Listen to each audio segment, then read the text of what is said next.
Muling nagbabalik po mga loyalist ng Aficionado Perfume. So, nandito po sa atin si Miss Jennifer Brabante. Siya po ang winner natin ng electric bike, no? Congratulations po ulit. Thank you po.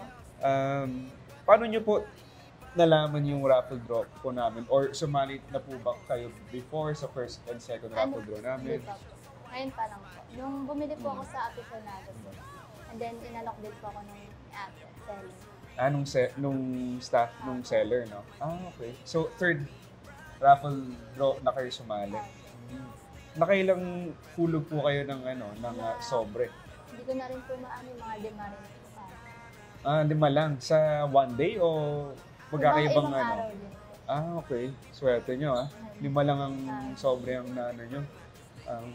So, magagamit nyo po ba yung electric cart Yes, nyo? po. Sa ano? Okay. Sa ano rin po, pagpasok din. Pagpasok ng school or ng work? Work din. Trabaho. So, bali sa family nyo Yes. mapupunta yung Opo. cart. Meron po bang favorite scent sa Aficionado o na ginagamit? F35 po yung binili. 35. Halagang top selling yung 35 namin na yan.